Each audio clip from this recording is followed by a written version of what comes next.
1. The body changes faster than the mind is ready. For one of the strangest things about growing older is this: your body knows your age, but your mind often forgets. You wake up at 70, but somewhere inside you may still feel 40. You still have ideas. You still make plans. You still want to travel, build, help, laugh, work, and experience new things. Your curiosity may still be alive.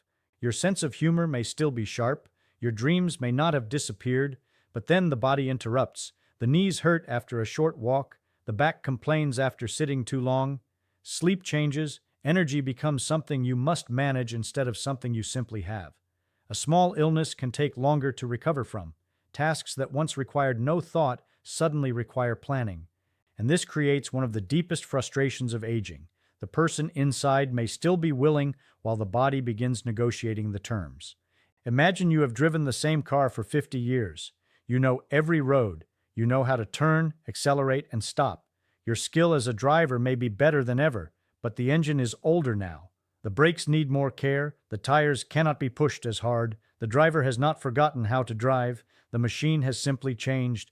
This is difficult because most people spend their younger years treating the body as if it were invisible. At 25, you stay awake all night and recover. At 40, you push through exhaustion. At 50, you ignore a pain because there is work to do. Then, somewhere between 65 and 75, the body begins sending bills for decisions made decades earlier. And no one fully prepares you for the emotional side of that change. People talk about gray hair, they talk about wrinkles, they talk about retirement, but they rarely talk about what it feels like to stand in front of something you used to do easily and wonder, can I still do this? That question can hurt more than the aching knee, because the real fear is not always pain. The real fear is dependence. It is the fear of needing help with something you once did for everyone else. The person who carried the family may now need someone to carry the groceries. The person who drove everyone everywhere may one day hesitate to drive at night. The person who was always strong may suddenly hear the words, "Be careful." And those two words can feel heavier than they sound. Be careful. They are often spoken with love, but to an older person, they can sometimes sound like the world is slowly becoming a place they are no longer trusted to move through freely. So what is the answer? It is not to pretend that the body is still 30, and it is not to surrender to every limitation either. The answer is adaptation. If you cannot run, perhaps you can walk. If you cannot work for 10 hours, perhaps you can do meaningful work for 2. If you cannot carry everything yourself, perhaps strength now means knowing when to accept a helping hand. We often think strength means refusing help, but perhaps at 70, strength means something different. Perhaps strength means understanding the machine you now live in and taking care of it wisely. An older body is not simply a weaker version of a younger body. It is a body that has carried you through thousands of mornings, illnesses, celebrations, losses, journeys, and ordinary days. It has been working for you every second of your life. So between 65 and 75, one of the hardest lessons is also one of the most important. You must stop fighting your body as if it has betrayed you. You must start listening to it, because aging does not ask you to stop living. It asks you to learn a new way of living. 2. You don't just retire from work. You can lose an identity. For most of your life, people ask you a simple question. What do you do? And you have an answer. I'm a teacher. I run a business. I work in an office. I'm a doctor. I take care of my family. Notice something strange. They ask what you do, but we often answer with who we are. That is how deeply our work becomes connected to our identity. For 30 or 40 years, your days have a structure. You wake up because somewhere someone is expecting you.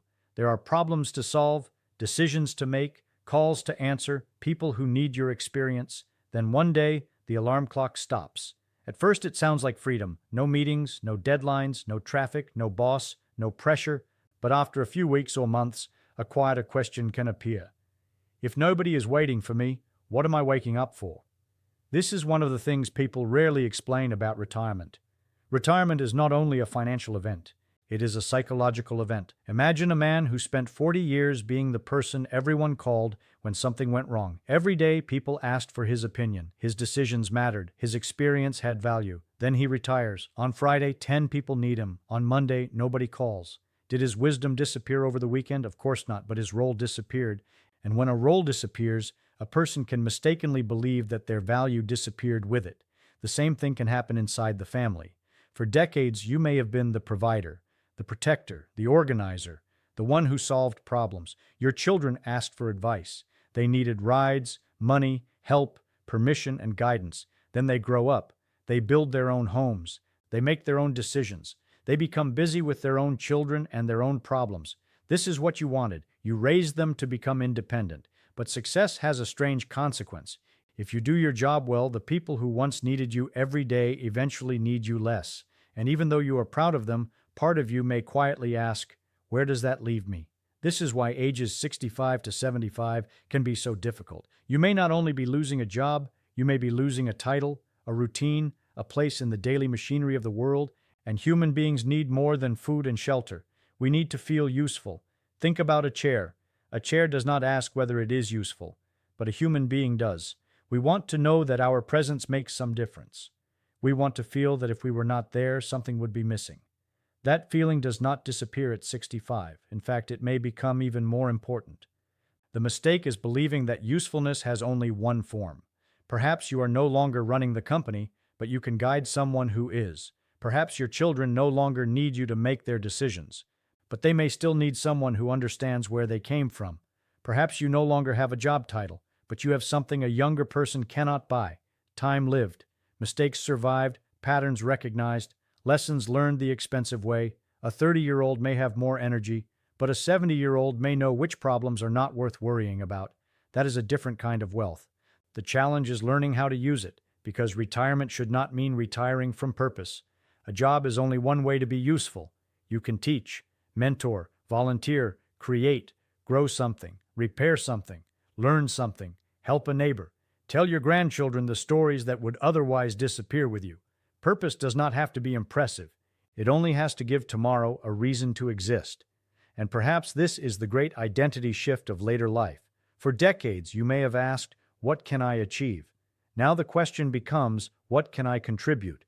Those questions sound similar, but they lead to very different lives. Achievement often asks the world to notice you. Contribution asks you to notice the world. So if you are between 65 and 75 and you sometimes feel invisible, remember this. A role can end without your value ending. A career can finish without your usefulness finishing. The world may no longer need you in exactly the same way it once did, but that does not mean it no longer needs you. Your task now is not to become the person you were at 40. Your task is to discover what the person you are today still has to give. 3. Your world can become smaller without you. Noticing one of the most difficult things about growing older is that your world can become smaller so slowly that you do not notice it happening. It rarely happens in one dramatic moment. A friend moves away, another becomes ill, someone you have known for 40 years dies, your children become busy with their own families, you stop driving at night, you attend fewer gatherings, you leave the house a little less often. Nothing seems enormous by itself, but add these small changes together, and one day you may look around and realize that the world you once lived in has become much quieter. This is how loneliness often enters a life, not by breaking down the front door. It comes in through small openings, one less phone call, one less invitation, one empty chair, one name you can no longer call. When people are young, relationships often happen automatically. You go to school, and there are people around you. You go to work, and there are colleagues. You raise children, and your home is full of activity. Your calendar fills itself. But later in life, something changes. Connection is no longer automatic. You have to create it. And that can be difficult, especially when you have spent decades assuming that the people you love will always be there. Think of your social world as a garden. When you are young, it may seem to grow almost by itself. New people enter your life constantly. There are classmates, co-workers, neighbors, parents of other children, friends of friends. But a garden does not remain full simply because it was once full. Some plants disappear, some seasons end, empty spaces appear, and if nothing new is planted, the garden slowly becomes bare. This is one of the hardest truths between 65 and 75. You begin losing people who remember earlier versions of you. A new friend may know you at 70, but an old friend remembers you at 17. They remember the foolish decisions, the old dreams, the first job, the difficult years, the jokes that require no explanation. With an old friend, you do not have to tell your whole story. They were there for part of it, so when such a person is gone, you do not only lose them, you lose a witness to your life, and that loss is difficult to explain. The world continues. Cars still move through the streets. Shops still open. Young people still laugh. Phones still ring. But one person who knew your story is no longer in the world, and suddenly, the world feels slightly different. This is why loneliness in later life is not always about being physically alone. You can sit in a room full of people and still feel lonely. Because loneliness is not simply the absence of people. It is the absence of connection. It is the feeling that no one truly sees you. No one asks the second question. No one notices when your voice changes. No one remembers the story you are referring to before you finish telling it. And there is another difficulty. As people grow older, they can become afraid of becoming a burden. So they stop calling. They think, my children are busy. They have their own lives.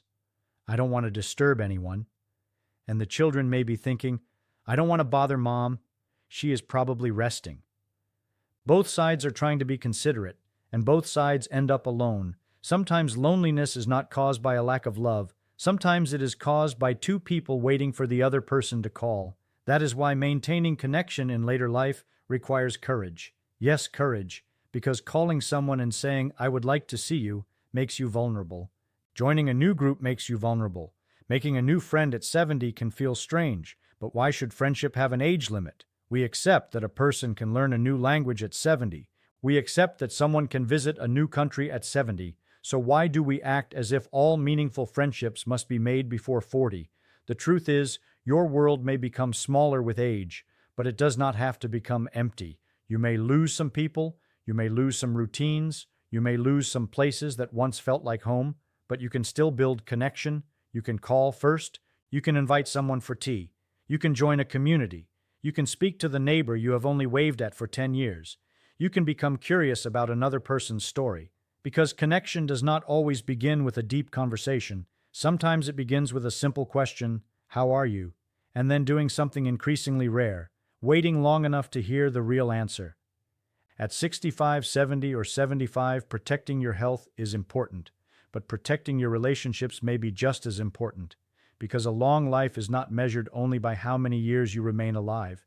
It is also measured by how much life remains inside those years, and much of that life comes from other people. So do not wait for the phone to ring every time. Make the call. Do not assume everyone is too busy. Ask. Do not believe that because some chapters have ended, no new characters can enter the story. Your world may become smaller without you noticing. But with attention, courage, and effort, it can become meaningful again. Perhaps not as crowded as before, perhaps not as noisy, but sometimes a smaller circle filled with genuine connection can hold more warmth than a crowded room ever did. 4. Time suddenly feels different. When you are 20, 10 years feels enormous. It feels like another country. You think, I have time. Time to change careers, time to travel, time to repair a relationship, time to say what needs to be said, time to become the person you want to become, but somewhere between 65 and 75, time begins to feel different. The clock has not changed. A minute is still 60 seconds. A year is still 365 days, but your relationship with time changes. Imagine you are reading a 300-page book.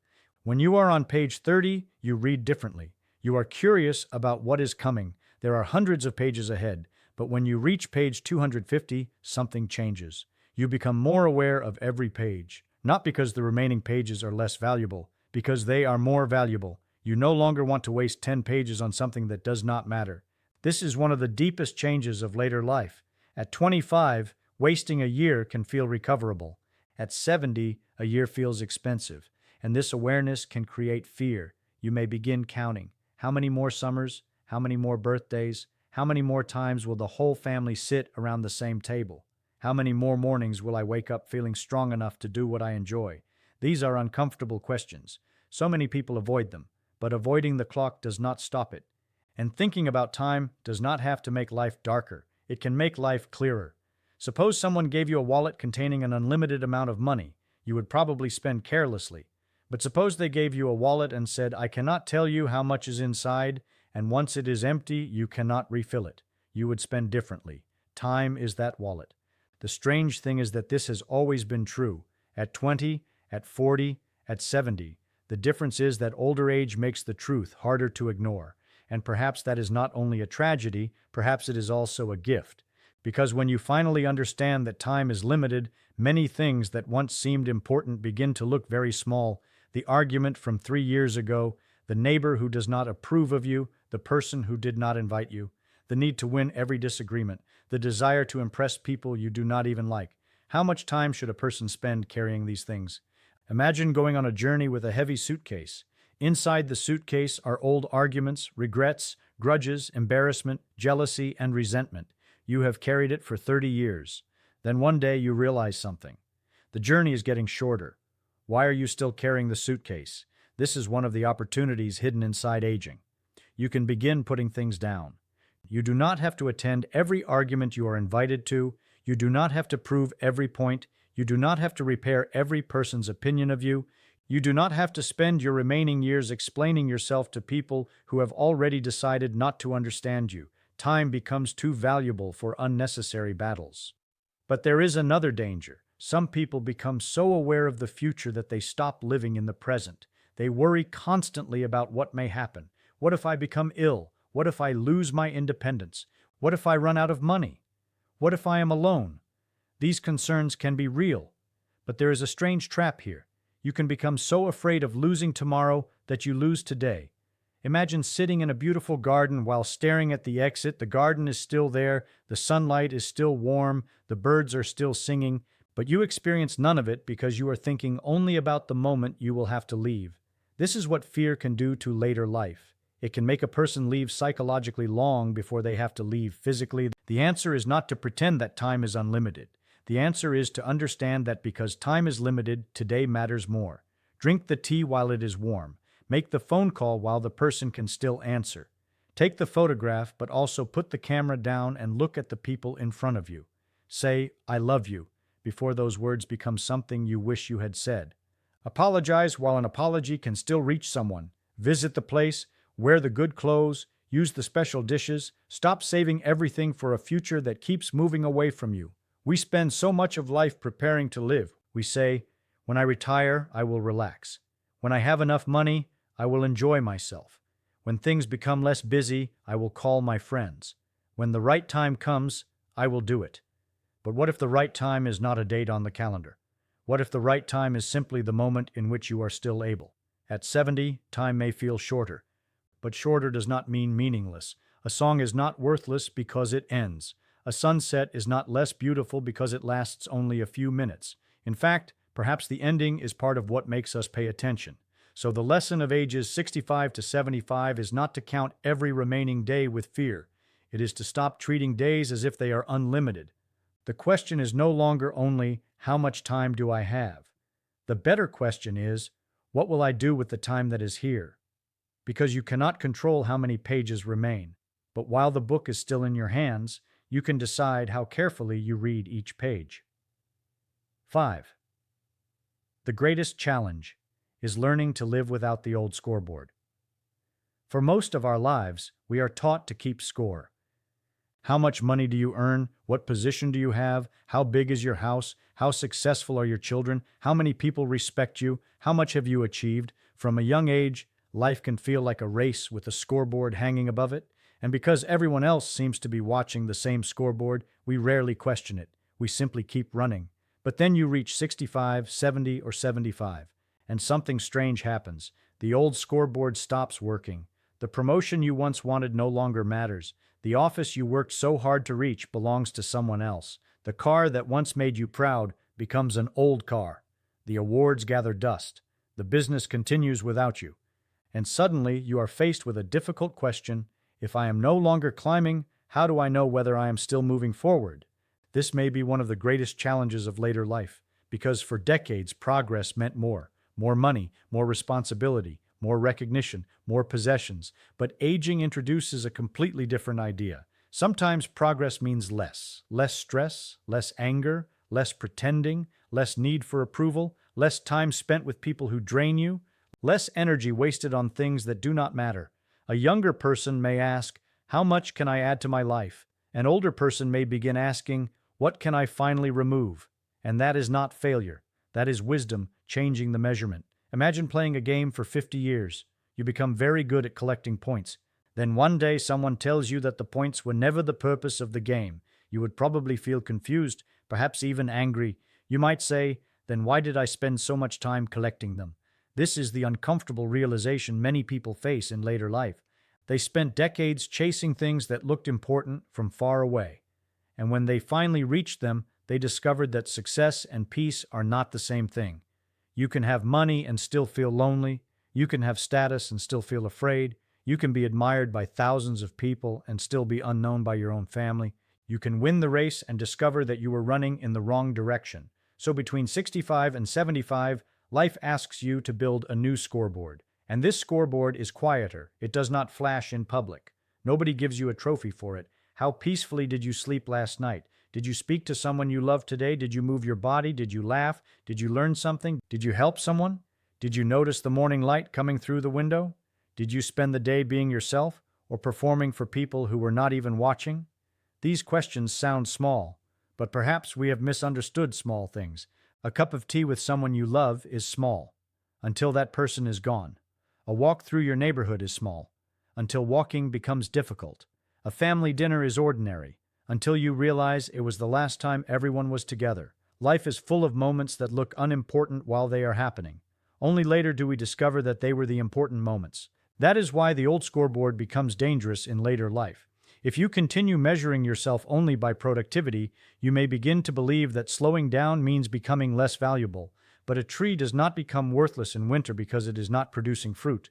A person does not lose dignity because they are no longer producing at the speed they once did. Human value cannot be measured only by output. You are not a machine. And yet many people retire from work but continue carrying the factory inside their minds. They feel guilty when they rest. They feel useless when they are not busy. They believe every hour must produce something visible. But perhaps one of the freedoms of later life is finally understanding that you do not have to earn every moment of your existence. You are allowed to sit. You are allowed to watch the rain. You are allowed to enjoy a conversation that achieves nothing. You are allowed to spend an afternoon doing something simply because it makes you feel alive. This does not mean giving up on purpose. Purpose still matters, but purpose is different from constant productivity. Purpose can be teaching a grandchild something your grandfather taught you. Purpose can be calling a lonely friend. Purpose can be planting a tree whose full shade you may never sit under. Think about that. Planting a tree you may never fully enjoy. Why would anyone do that? Because not everything meaningful has to benefit you directly. At a certain stage of life, success may no longer be about what you can collect. It may be about what you can leave behind. Not only money, not only property, but memories, values, stories, kindness, the way people felt when they were around you. Because eventually, people may forget your job title. They may forget what car you drove. They may forget how much money you earned, but they often remember whether they felt safe with you, whether you listened, whether you encouraged them, whether you made a difficult day easier. That is a different kind of legacy, and it cannot be measured in numbers. So perhaps the hardest lesson between 65 and 75 is learning to stop asking the world for a score. You have spent enough years comparing, enough years proving, enough years chasing. Now a different question becomes possible. Is this life meaningful to me? Not to the neighbors? Not to old colleagues? Not to strangers? To you. Maybe you have fewer responsibilities now, but more freedom. Maybe you move more slowly, but notice more. Maybe your world is smaller, but you finally understand what deserves a place inside it. The old scoreboard measured how much you had. The new scoreboard measures how deeply you lived. How much peace did you create? How much love did you give? How much unnecessary weight did you finally put down? How present were you for the life that was actually happening? Because at the end of the day, the greatest victory may not be leaving this world with the highest score. It may be reaching the final chapters of life and realizing that you finally learned what the game was really about.